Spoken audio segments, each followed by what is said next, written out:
All right, in this session, we are beginning Romans chapter 3. We're going to look at verses 1 through 8, where Paul imagines some potential objections to what he has argued in chapter 2. In chapter 2, he argued that Jews are really not advantaged before God just for having circumcision and the Torah because they haven't kept it. And in some regards, that's a fairly agreed upon position. There would have been plenty of Jews who would have agreed upon that. And in fact, the dominant Jewish understanding of the day was that they were still really suffering the effects of, in some regards, the experience of exile. They were still under foreign oppression, Romans. They hadn't experienced God's Shekinah glory returning to the temple. And so in some regards, they were still experiencing the ongoing effects of the ongoing exile because of their national unfaithfulness as recorded in the Old Testament. And so what Paul has argued in chapter 2 isn't particularly controversial, and yet it's still somewhat offensive because there was a certain dignity and a certain national pride that came with being possessors of the Torah. That was God's covenant he was making, and he made it with the Jews, right?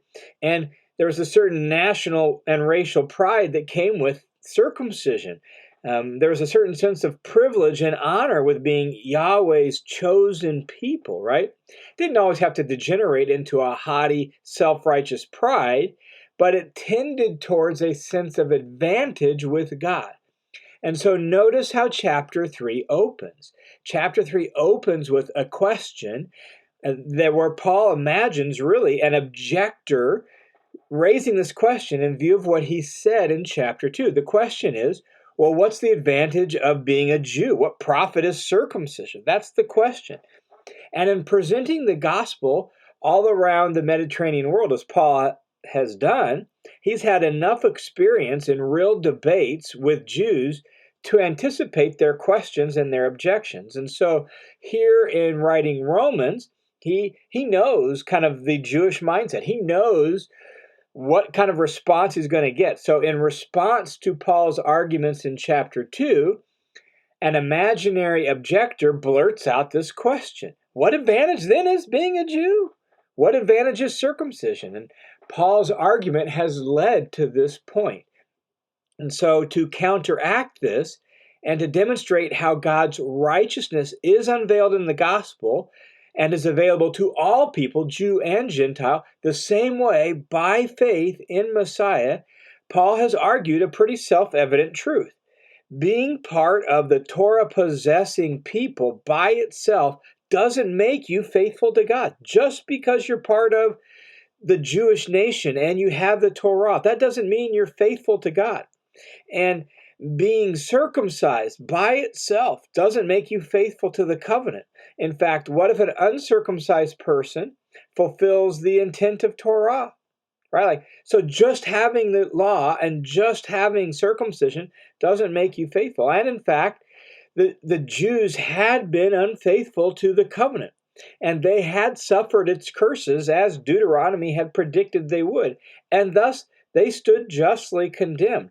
And the ultimate curse was exile, and they were still experiencing the effects of that by Roman occupation and oppression, and by God's Shekinah glory not having returned to the temple. And so the Jewish mindset was, really, the exile continues, and we need to be released from that. And so the natural question then is, in view of what Paul has argued, what advantage is there to being a Jew, and what's the benefit of circumcision? And the Jew would naturally say in response to that, well, these have marked us out for centuries as the people of God, and now you're telling us that they don't matter, that they're no big deal? Well, that's not exactly what Paul means, and that's not exactly what Paul says. So look what he says in verse 1 of chapter 3. He says, well, what advantage has the Jew? What benefit is circumcision? That's how he begins. That's the question. And in verse 2, he gives the answer. And he doesn't say, it's no big deal. It's of no benefit. The law is awful. The law is terrible. It's of no benefit. He doesn't say that. Circumcision, is no big deal. He doesn't say that. That's not the answer Paul gives. What's the answer he gives in verse 2? Well, the answer he gives is great in every respect.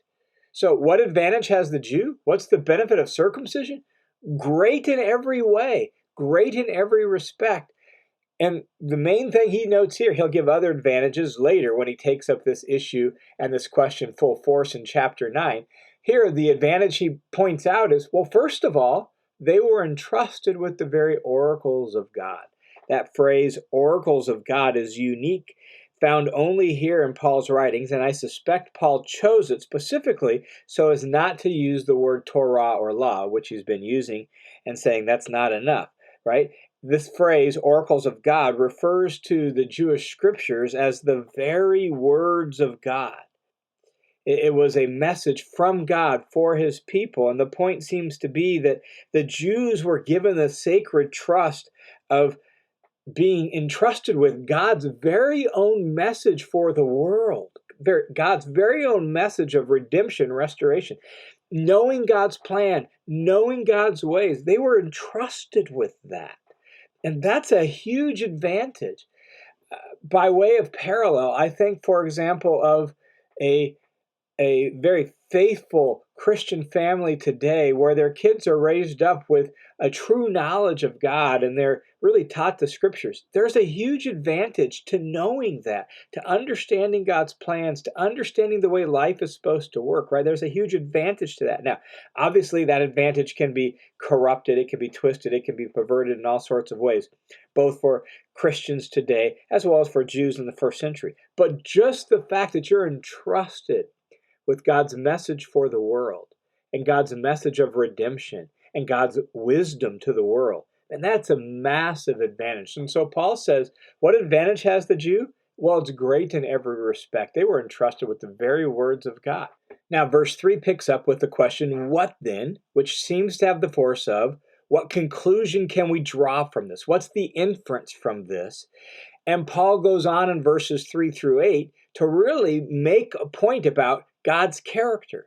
So we're focused on the faithfulness of God in verse 3, that God is true in verse 4, that God is justified in bringing his case and winning the case in verse 4. In verses 5 through 8, we're focused on God's righteousness. This is important because remember that Paul is setting out to demonstrate how the gospel reveals the righteousness of God. But God's promises were supposed to be fulfilled through Israel. So how can God be faithful and righteous if Israel was unfaithful? God's covenant with them clearly spelled out that if they violated the covenant, they'd be cursed. How can God bring righteousness to the world if Israel has been unrighteous and unfaithful? Well, Paul is showing here in verses 3 through 8 that God is still faithful to his promises and still faithful to his mission to bring his righteousness to the world, even though Israel had become part of the problem. So the question in verses 3 and 4 is, does Jewish unfaithfulness nullify God's faithfulness? And the answer is, of course not. May it never be. Just because the Jews were unfaithful to their vocation before God, just because they've been unfaithful to the Torah, just because they've been unfaithful to God, doesn't mean God's not going to keep his promises and that God is being unfaithful to them. God is actually just in holding them accountable. He's just in judging them. Verses 3 and 4 read like this. If some did not believe, their unbelief will not nullify the faithfulness of God, will it? May it never be. Rather, let God be found true, though every man be found a liar. As it is written, that you may be justified in your words and prevail when you are judged. The quote there at the end of verse 4 is from Psalm 51, verse 4. Psalm 51 is that psalm of David where he is crying out in view of his conviction and repenting before God because of his sin with Bathsheba. And in that context, David, a faithful Jew, is acknowledging that God is justified in holding him accountable. God is justified in pointing out his sins. And Paul is saying the same thing, that God is justified in holding Israel accountable. God is justified in judging them for their unfaithfulness, as he has said in chapter 2. And thus, God will win the case. He will prevail when you are judged. God's going to, his righteousness, his faithfulness, his truthfulness, that's going to prevail because God is right in judging them. So this leads to the question of God's justice, his righteousness, in verses 5 through 8. In verses 5 and 6, the question really is God unjust when he judges? And the answer is, of course not. The Jews were unfaithful, but God is true and faithful.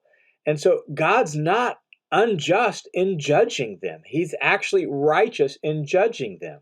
Listen to how Paul says it in verses 5 and 6. He writes, but if our, that's Jew, if our unrighteousness, if Jewish unrighteousness demonstrates the righteousness of God, what shall we say? The God who inflicts wrath is not unrighteous, is he? I'm speaking in human terms. May it never be. For otherwise, how will God judge the world? The basic question here is this. God isn't unrighteous in judging people for their sin, is he? We can't really say that God is unrighteous when he inflicts wrath, can we? No. In fact, one of the most well-known refrains of the Old Testament is that God is a just judge of all the earth.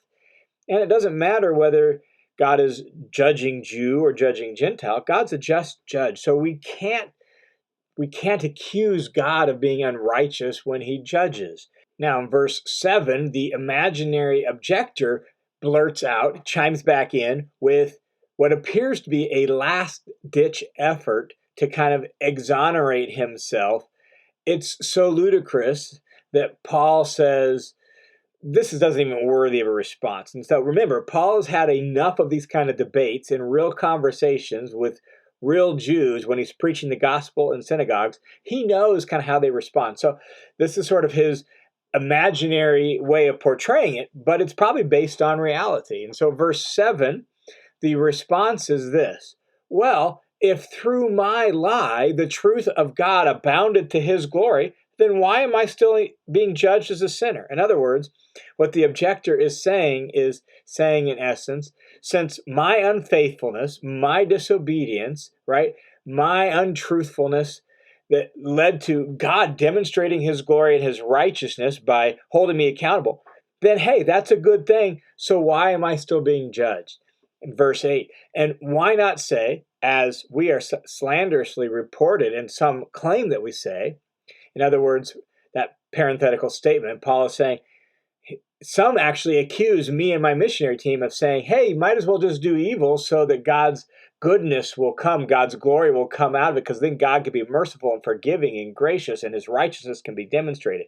In fact, Paul will take up a very similar case in Romans chapter 6, where he says, shall we continue sinning that grace may abound? And so here he's saying, some actually accuse me of saying this, but I don't. Why don't we say, let us do evil that good may come? Because it brings about God's opportunity to display his glory, to bring his saving justice, to show his grace, right? So why not say that? Paul says this doesn't even deserve a response. People who say that, their condemnation is just. That's how verse 7 and 8 work. And so verse 7 and 8 say in a nutshell, if our sin magnifies God's righteousness, well, that's to God's advantage and glory, and thus he really ought to reward us rather than condemn us. That's the way Jack Cottrell in his commentary on Romans kind of paraphrases what Paul is saying. And thus, our condemnation really is unjust. And Paul's like, no. If you're going to say those kinds of crazy things, your condemnation really is just. So to summarize, the point here in these verses is simply this, that Jewish unfaithfulness does not negate God's faithfulness and God's righteousness. It actually provides the occasion for God to demonstrate his righteousness and makes God's righteousness in and through Jesus and the gospel necessary.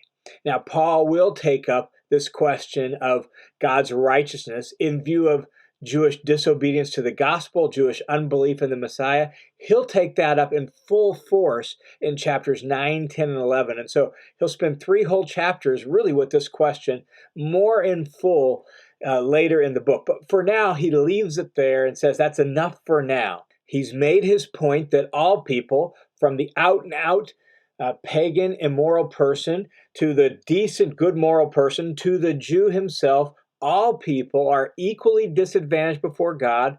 All people have sinned. All people deserve condemnation. And so he's ready now to kind of tie a bow up on that argument before he offers the solution. And so in verses 9 and following, Paul then will turn to really summarize his case and say, look, this is the point. All people are condemned before God.